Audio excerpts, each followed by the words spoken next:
എല്ലാവർക്കും നമസ്തേ. രസം കുടിക്കാൻ എല്ലാവർക്കും ഇഷ്ടമാണല്ലേ? രസപ്പൊടി ഒന്നും ചേർക്കാതെ സദ്യ സ്റ്റൈലിലുള്ള ഒരു അടിപൊളി രസത്തിൻ്റെ റെസിപ്പി ഞാൻ നേരത്തെ ഷെയർ ചെയ്തിരുന്നു. കാണാത്തവർ ഐ ബട്ടണിൽ ക്ലിക്ക് ചെയ്ത് അതൊന്ന് കാണണം.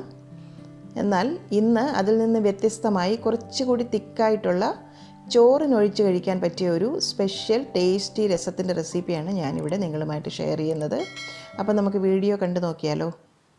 ഒരു ബൗളിലേക്ക് കുറച്ച് വെള്ളം ചേർക്കാം.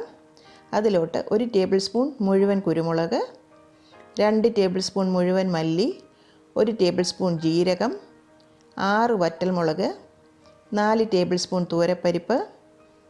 എല്ലാ ഇൻഗ്രീഡിയൻസും കഴുകി തന്നെ ചേർക്കണം കേട്ടോ. അതാകുമ്പോൾ ഈ വെള്ളത്തിൽ തന്നെ നമുക്ക് അരച്ചെടുക്കാൻ സാധിക്കും.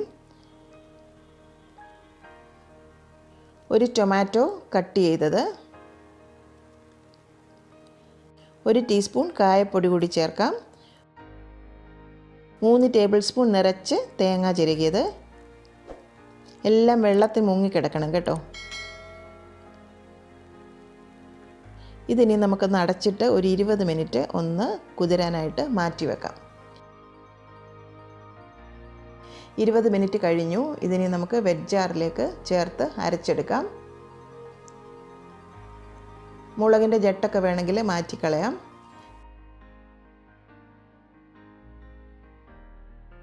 നല്ല ഫൈനായിട്ട് അരച്ചെടുത്തിട്ടുണ്ട്. ഇതിനി നമുക്ക് മാറ്റി വെക്കാം. ഒരു കടായിയിലേക്ക് 1/4 ടീസ്പൂൺ മഞ്ഞൾപ്പൊടി ചേർക്കാം. 1 ടീസ്പൂൺ ഉപ്പ് ചേർക്കാം. ഒരു ചെറിയ കഷ്ണം ശർക്കര, ഒരു വലിയ നാരങ്ങ വലിപ്പത്തിലുള്ള പുളി തന്നെ വേണം, വാളൻ പുളി. അത് വെള്ളത്തിൽ അലിയിച്ച് കുതിർത്ത് വെച്ചിരിക്കുന്നതാണ്. അത് അരിച്ച് നമുക്കിതിലേക്ക് ചേർക്കാം. പുളി അത്യാവശ്യം വേണം ഈ രസത്തിന് കേട്ടോ. എല്ലാം കൂടി ഒന്ന് നന്നായിട്ട് തിള വരട്ടെ. അതിനുശേഷം നമ്മൾ അരച്ച് വെച്ചിരിക്കുന്ന അരപ്പ് കൂടി അതിലേക്ക് ചേർത്ത് കൊടുക്കാം. ജാറ് കഴുകി ആ വെള്ളവും കൂടി ചേർക്കാം. കുറച്ചുകൂടി വെള്ളം വേണം കേട്ടോ, കാരണം ഇത് ഇരുന്ന് കുറച്ചും കൂടി കുറുകുന്ന ഒരു രസമാണ്. സാധാ രസം പോലെയല്ല, കുറച്ച് വെള്ളം കൂടുതൽ വേണം. കാരണം ഇതിനകത്ത് പരിപ്പും തേങ്ങയും ഒക്കെ അരച്ചിരിക്കുന്നതല്ലേ. കുറച്ചുപ്പും കൂടി വേണം. ഇത്രയും മതി. ഈ ഒരു പരുവം കണ്ടില്ലേ? എല്ലാം കൂടി നന്നായി തിള വരട്ടെ. ഉപ്പും പുളിയും ഒക്കെ ഒന്ന് നോക്കാം. 10 മിനിറ്റ് നന്നായിട്ട് വെട്ടി തിളയ്ക്കട്ടെ. ഈ ഒരു പരുവത്തിലാണ് ഈ ഒരു രസം ഇരിക്കുന്നത്. തീരെ തിന്നല്ല. തേങ്ങയും പരിപ്പും ഒക്കെ ഉണ്ടല്ലോ ഇതിനകത്ത്. വളരെ സ്വാദിഷ്ടമായ ഒരു രസമാണിത്. ഈ സമയത്ത് നമുക്ക് ഉപ്പും പുളിയും ഒക്കെ ഒന്ന് ചെക്ക് ചെയ്ത് നോക്കാം. ഇത്രയേ ഉള്ളൂ. ഇനി നമുക്കിതൊന്ന് കടുക് താളിച്ച് ചേർക്കാം. തട്ക പാനിലേക്ക് 1 ടേബിൾ സ്പൂൺ നല്ലെണ്ണ ചേർത്ത് കൊടുക്കാം. 1 ടീസ്പൂൺ കടുക് ഇട്ടൊന്ന് പൊട്ടിക്കാം. കടുക് പൊട്ടി വന്നു കഴിഞ്ഞാൽ ഫ്ലെയിം ഓഫാക്കാം. ശേഷം 1/2 ടീസ്പൂൺ കായപ്പൊടിയും 2 തണ്ട് കറിവേപ്പിലയും കൂടി ചേർക്കാം.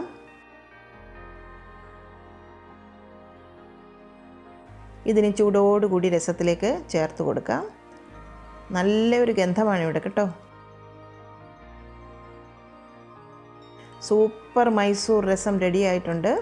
ഇത് നമ്മുടെ ചോറിൻ്റെ കൂടെ പെർഫെക്റ്റ് കോമ്പിനേഷനാണ് കേട്ടോ. ഇത് മറ്റു രസം പോലെ കുടിക്കാൻ പറ്റിയ ഒരു രസമല്ല, കാരണം കുറച്ച് തിക്കാണ്. ചോറിലൊഴിച്ച് കഴിക്കാൻ ബെസ്റ്റാണ്. പരിപ്പൊക്കെ ചേർത്ത രസമായതുകൊണ്ട് തന്നെ ഫിനിഷിങ്ങിനായിട്ട് ഒരു 1/2 ടീസ്പൂൺ നെയ്യ് കൂടി ചേർത്ത് കൊടുക്കണം. അത് നമ്മുടെ രസത്തിൻ്റെ ടേസ്റ്റ് ഭയങ്കരമായിട്ട് എൻഹാൻസ് ചെയ്യും.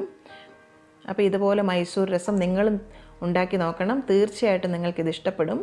ഞാൻ പറഞ്ഞതുപോലെ പുളി അല്പം മുമ്പിട്ട് നിൽക്കണം കേട്ടോ.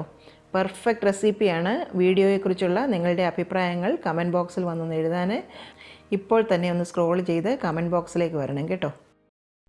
എൻ്റെ അമ്മയുടെ ഇന്നത്തെ ഈ റെസിപ്പി നിങ്ങൾക്ക് ഇഷ്ടമായെങ്കിൽ ഈ വീഡിയോ നിങ്ങൾ തീർച്ചയായും ലൈക്ക് ചെയ്ത് ഷെയർ ചെയ്ത് ഞങ്ങളെ സപ്പോർട്ട് ചെയ്യണം. ഒപ്പം തന്നെ കറി വിത്ത് അമ്മ സബ്സ്ക്രൈബ് ചെയ്യാനും ബെൽ ഐക്കൺ ക്ലിക്ക് ചെയ്യാനും മറക്കരുത്. പെട്ടെന്ന് തന്നെ ഞാനും അമ്മയും മറ്റൊരു റെസിപ്പിയുമായി എത്തും. അതുവരേക്കും നന്ദി. Good bye.